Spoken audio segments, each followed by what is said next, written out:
हर पल का आनंद उठा लो। आज ही से मन की एक नई शांति पालो। समय आ गया बदलने का, समय आ गया कुछ करने का।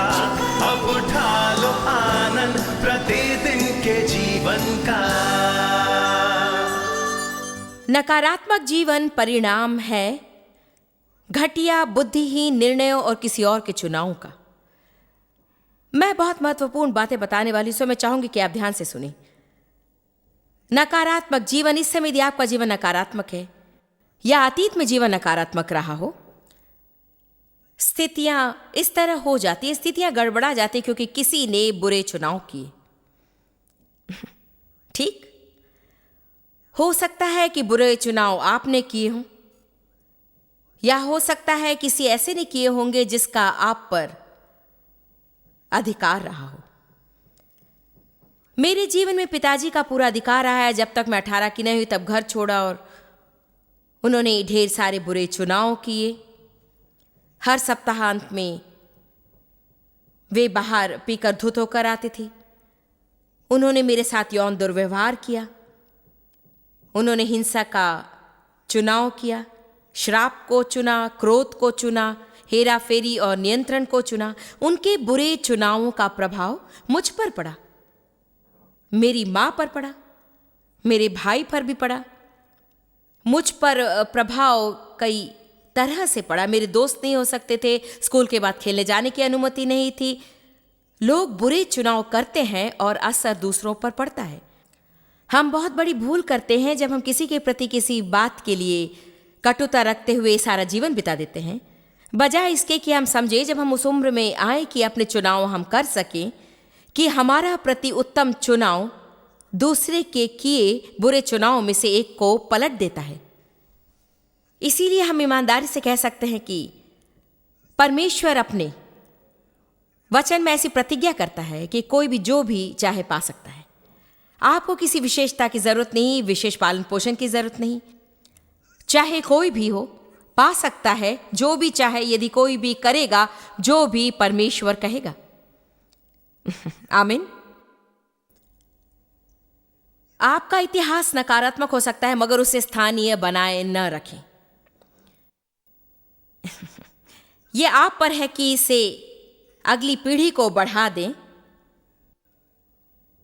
या फिर इसे अभी यहीं पर रोक दें और कहें कुछ रद्दी मुझ तक बढ़ा दी गई, मगर उसे यहीं रोकने का मैं मूल्य चुकाऊंगा। और बात सुनी, किसी को तो मूल्य चुकाना ही पड़ेगा। अभी हाल ही में मैंने एक बहुत बड़ी बात सुनी, जरा सुनिए। जो आपकी आत्मा मांगे मूल्य अंतरात्मा को चुकाना पड़ेगा।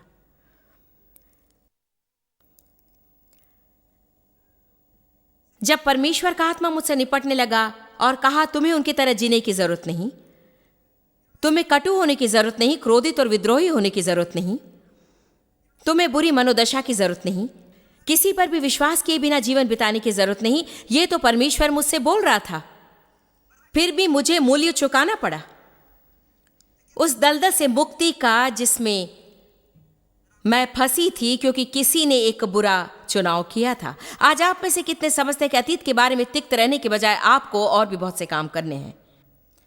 इससे तो काम नहीं बनने वाला। उदाहरण, आपकी मां का 3 बार विवाह विच्छेद हुआ और आप उन्हें भी मात दे रहे हैं। आपने अपनी मां को बहुत से पुरुषों के साथ जीते देखा जिनसे वो ब्याही नहीं थे, और अब आप उसे आदर्श बनाए।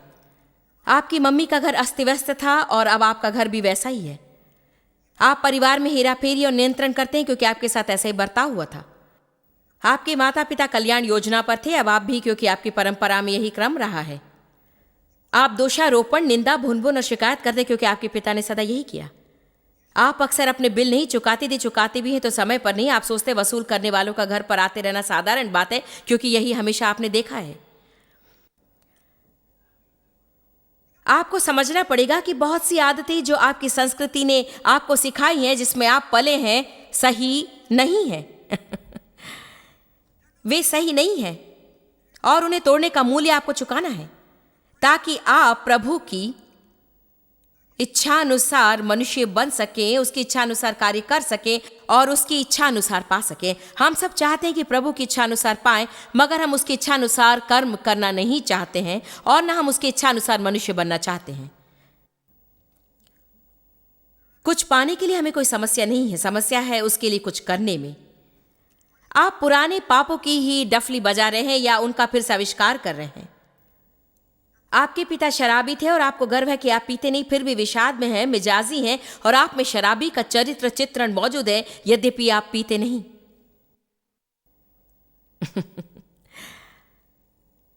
आप बच्चों को नहीं पीते जैसे आपकी मां आपको पीटती थी, मगर आप चिल्लाते हैं, विस्फोट वाला मिजाज है, आप जहां जाते हैं धमकियां और आतंक साथ चलते हैं। आप अपने आप को तसल्ली देते हैं कि आपको कोई समस्या नहीं, क्योंकि आप किसी को मारते पीटते तो नहीं, मगर वास्तव में जिन्हें आप पीछे छोड़ आए हैं उनसे खास भिन्न आप नहीं।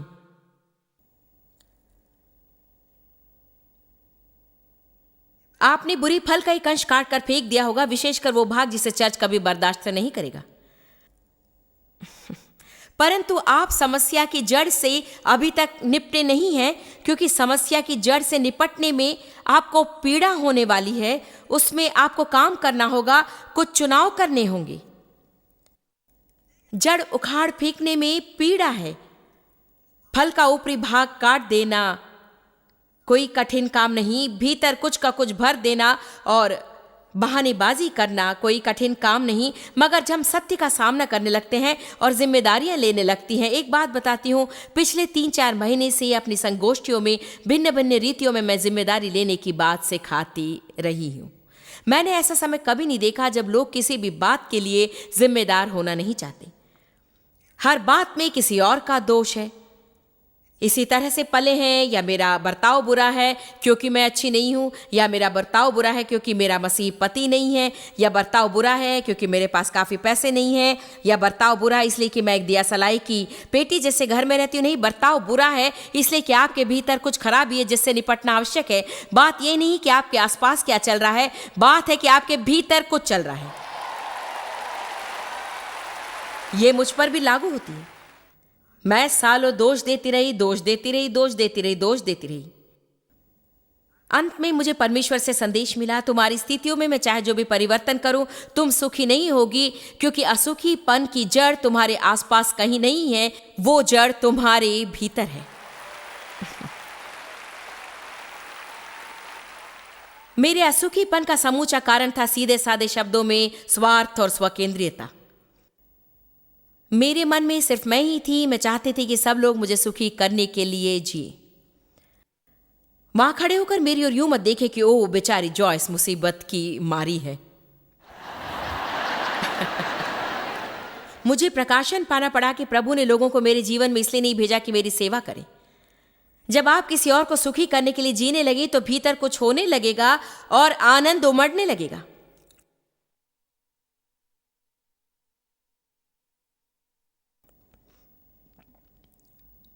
अतीत में हमने बहाने बनाए हैं कि मैं तो एक पीढ़ीगत श्राप के साए में जी रहा हूं, ये तो पीढ़ी दर पीढ़ी हम पर चला आया है। मगर मैं आपके सामने खड़ी हूं बताने के लिए कि आपके सामने पीढ़ीगत चुनाव है। इसीलिए पीढ़ीगत श्राप की बातें करना बंद करें। पीढ़ीगत श्राप और परंपरा के श्राप की बातें सुनते सुनते मैं ऊब गई हूं। हम पीढ़ीगत चुनाव की बातें करेंगे। अपनी पीढ़ी में मैं एक चुनाव कर सकती हूं और कुछ बदल सकती हूं, अपने बच्चों के लिए, पोतों के लिए और परपोतों के लिए। एक बात मैं जानती हूं कि शैतान बुरा है, मगर मेरे ख्याल से वो इतना बुरा नहीं कि किसी और के पापों को लेकर मेरे मत्थे मर देगा जीवन भर के लिए, और परमेश्वर मुझे ऐसी स्थिति में नहीं छोड़ेगा जहां कष्ट भोगने के सिवा और कोई चारा ना हो।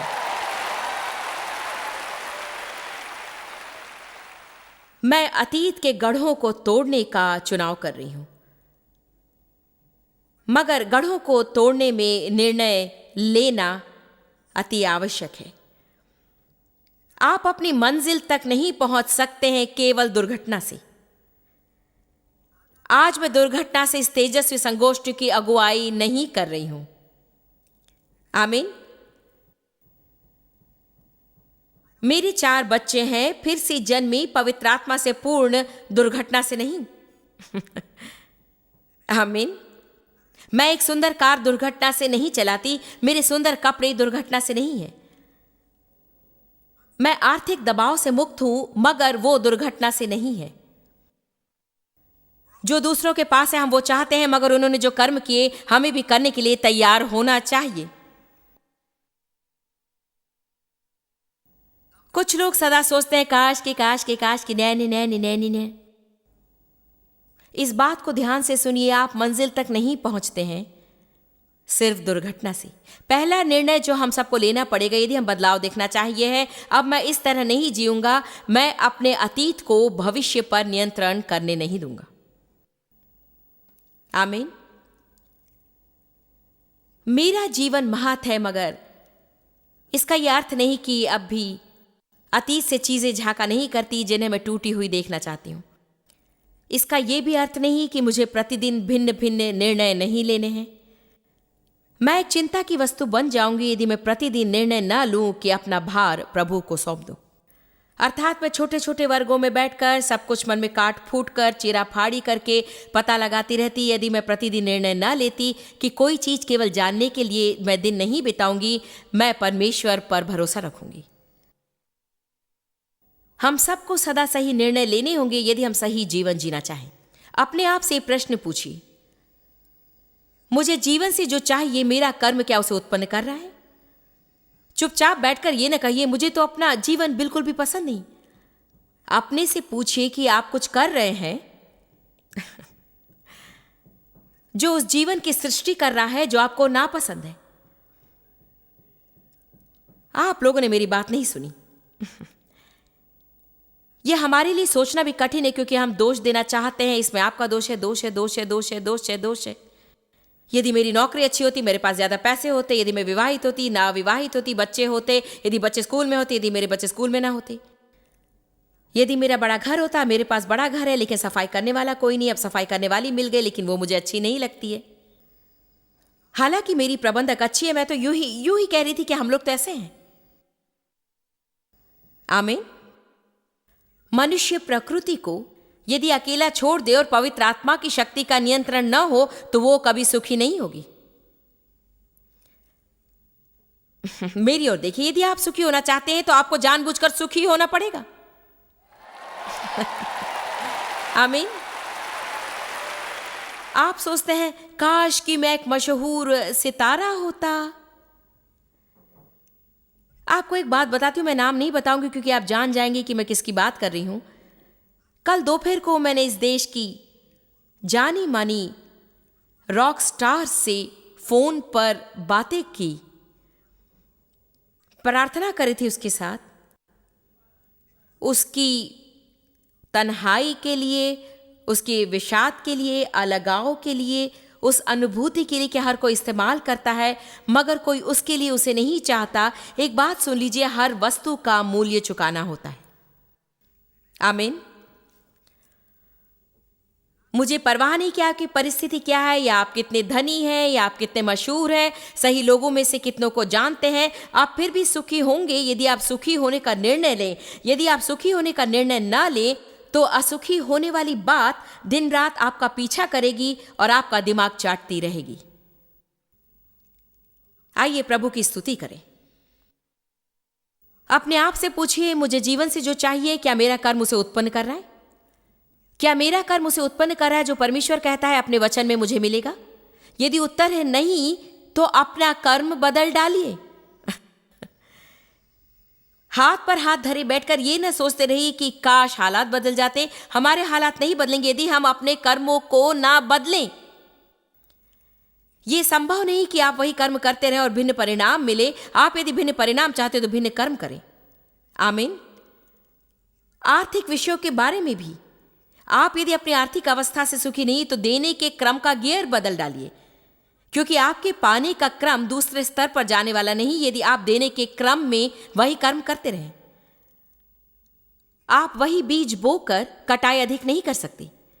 जीने के 3 तरीके हैं, आसान तरीका, कठिन तरीका और दुखांत तरीका। आसान तरीका है दूसरों की भूलों से सीखना, कठिन तरीका है अपनी भूलों से सीखना, दुखांत तरीका है दोनों से कुछ ना सीखना। आइए देखते हैं कि गढ़ क्या है। गढ़ वो है जो आपको गढ़ता है, दुरुस्त करता है, वो गढ़ है। हमें गहराई में नहीं जाना है, हम सब इसे समझ सकते हैं ना।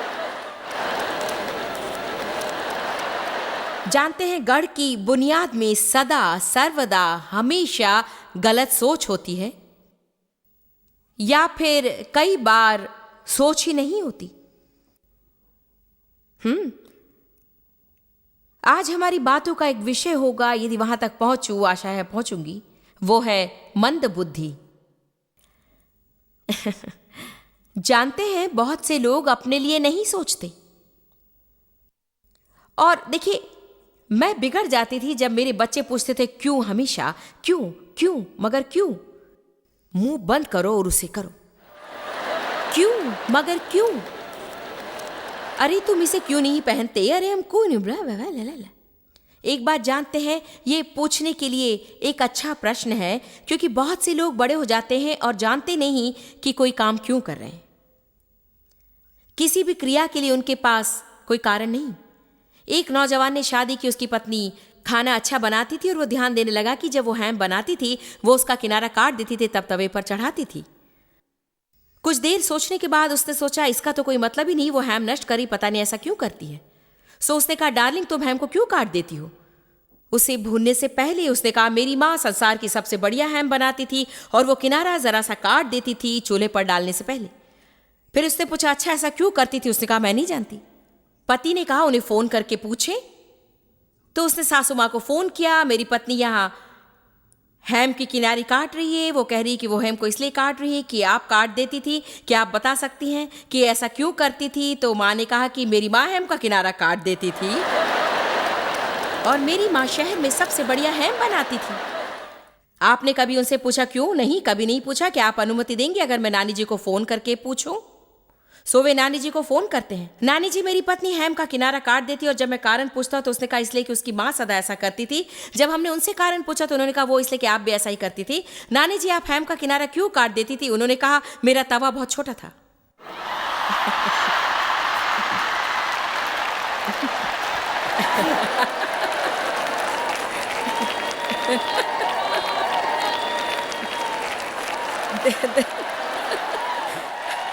देख लिया आपने प्रकाशन, अब आप बड़ा तवा खरीद सकते हैं। हमारी प्रगति हुई है। अगर हैम बड़ा है तो आप जिस साइज का तवा चाहे ले सकते हैं। मगर एक बात जानते हैं, मैं ठान चुकी हूं, मैं तो सदा हर बात का कारण पूछा करती हूं। मैं हर चीज को बिना प्रश्न पूछे पूर्णता निगल नहीं जाती। ऐसा होता तो मैं आज यहां नहीं होती। मगर हमें पूछना चाहिए क्यों। मैं वो रंग एक साथ क्यों नहीं पहन सकती? मैं अपने केश क्यों नहीं काट सकती? मैं इसे क्यों नहीं कर सकती? मगर इसका अर्थ ये नहीं कि आप विद्रोह करने लगे और सही प्रभुता में ना आए। हर प्रकार की प्रभुता जिसमें आपको प्रश्न पूछने की जरूरत नहीं। मेरे ख्याल से मेरे कर्मचारियों की मेरी हर कार्यवाही पर प्रश्न पूछने की जरूरत नहीं, मगर प्रश्न पूछने की एक सही जगह है। और यदि हम किसी और से ना भी पूछें, हमें अपने आप से पूछना है। कुछ युद्ध ऐसे हैं जो पहली पीढ़ी के विश्वासी को लड़ने हैं और उन्हीं युद्धों से अतीत के गढ़ों को तोड़ा जाएगा। मगर दूसरी पीढ़ी के विश्वासी जैसे कि मेरे बच्चे, और उन्हें भी कुछ और युद्ध लड़ने हैं और उनका प्रमुख युद्ध होगा पहचान का युद्ध। उन्हें जानना है कि वे कौन हैं और उनका विश्वास क्या है। माता पिता के विश्वास के अलावा क्या मैं मसीही इसलिए हूं कि मेरी मां मसीही थी, या मैं मसीही इसलिए हूं कि मुझे मसीहत में विश्वास है। और देखिए, जब हमारे बच्चे उसमें से गुजरेंगे तो हम परेशान होते हैं, क्योंकि हम सोचते हैं क्या मतलब है तुम नहीं जानती कि तुम्हें किस पे विश्वास है? क्या मतलब तुम नहीं जानते कि तुम चर्च जाना चाहते हो कि नहीं? क्या मतलब है तुम्हारा? उनका विश्वास क्या है जानने के लिए लोगों को समय देना पड़ेगा। हमें लोगों को समय देना पड़ेगा निर्णय लेने के लिए। मेरे बच्चे प्रभु की सेवा में है जीवन भर, क्योंकि मैं सेवा में हूं, तो उनका परमेश्वर के साथ सही रिश्ता कभी नहीं होगा। लोगों को पूछने देना होगा कि वे अपने लिए किस में विश्वास करते हैं। और कभी कभी माता पिता नहीं जानते कि इसे कैसे करना चाहिए। मैंने एक पुस्तक पढ़ी जिसमें लिखा था हम अपने बच्चों को सदा चर्च ले जाते रहे। उन्हें परमेश्वर का वचन सिखाया। मगर जब वे एक उम्र तक पहुंचे, ये उनके यौवन का आरंभ था, उसने कहा कि हम कहने लगे तो ठीक है, अब हम तुम्हें चर्च जाने को विवश नहीं करेंगे। हम चाहते तुम जाओ, आशाएं जाओगे, मगर तुम्हें जाने को विवश नहीं करेंगे। और अगर तुम जाने वाले हो तो अपनी घड़ी में अलार्म लगा दो। तुम खुद उठोगे, अपने आप को तैयार करोगे और समय पर नीचे जाओगे गाड़ी में बैठने के लिए, क्योंकि यदि ये सब हम तुमसे करवाएंगे, तुम्हें बिस्तर से उठाएंगे, कपड़े बदलवाएंगे, गाड़ी तक ले जाएंगे और हमेशा चर्च ले जाएंगे, तो तुम कभी नहीं जानोगे कि तुम ऐसा क्यों कर रहे हो, क्योंकि करना चाहते हो, या तुम कर रहे हो क्योंकि हम विवश कर रहे हैं। उसने कहा पहले कुछ सप्ताह तो ये कठिन लगा क्योंकि वे सो जाते थे। उसने कहा हम पाबंद थे, उनसे दुर्व्यवहार नहीं करेंगे, उनसे बिल्कुल कुछ नहीं कहेंगे। जब 3-4 सप्ताह गुजर गए, उन्होंने अलार्म लगाना शुरू किया, उठने लगे, कपड़े बदले। उसके बाद मैंने उनमें एक बदलाव देखा। उसके बाद चर्च से उन्हें प्रेम हो गया, क्योंकि वे जान गए कि वे चर्च जा रहे थे क्योंकि वे जाना चाहते थे। एक बात जानते, यदि हमारे बच्चों पर हमारा सही प्रभाव पड़े तो वे स्वयं बदल जाएंगे और सही चुनाव करेंगे, मगर उन्हें उन चुनावों का मौका देने से हमें भयभीत नहीं होना चाहिए।